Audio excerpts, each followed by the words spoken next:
पाकिस्तान को आतंक की बीमारी से मुक्त करने के लिए पाकिस्तान के अवाम को आगे आना होगा, पाकिस्तान के नौजवानों को आगे आना होगा। सुख चैन की जिंदगी जियो, रोटी खाओ, वरना मेरी गोली तो है ही।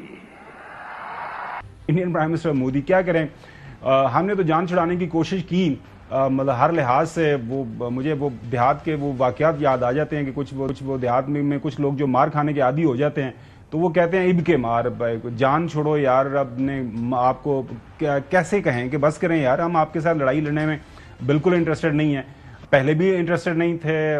पहलगाम वाकया, उसके बाद दुनिया को हमने बताया कि यार ये पागल शख्स है, इसको समझाएं, ये हमारे ऊपर कोई अगर कोई मिस एडवेंचर करेगा तो हम जवाब देंगे, मार का हक। उसके बाद बनियान मरसूस, सब ने देखा, सारी दुनिया का मीडिया इसको कवर कर चुका हुआ है। लेकिन चूंकि हजीमत इतनी ज्यादा उठानी पड़ी है प्राइम मिनिस्टर मोदी को, शाइनिंग इंडिया, दुनिया की 5वीं बड़ी मईशत, दुनिया का सबसे बड़ा मुल्क आबादी के लिहाज से, दुनिया की एक बड़ी मार्केट जिसके सामने जो इंटायर कैपिटल वर्ल्ड है वो सरनिगूं हो जाती है उनकी ख्वाहिशात के सामने। तो prime minister Modi were expecting कि हम, पाकिस्तान छोटा मुल्क है, इग्नस के इश्यूज हैं, पाकिस्तान की जो मैशियत है वो काफ़ी कमज़ोर पाँव के ऊपर खड़ी है, तो थोड़ा जा तफातर और पंजाबी के अंदर हम कर लेंगे तो पाकिस्तान जो है वो बर्दाश्त कर लेगा। लेकिन जाहिर है जो कुछ हुआ वो सारी दुनिया ने देखा।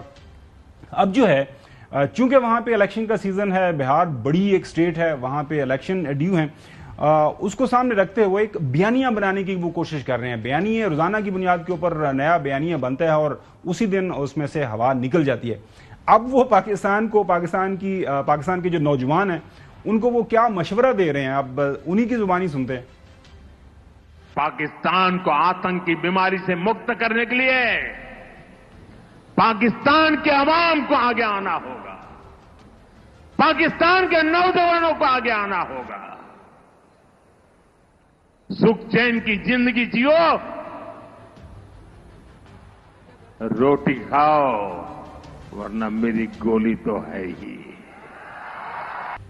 रोटी खाओ वरना मेरी क्या कहते हैं, गोली तो है ही।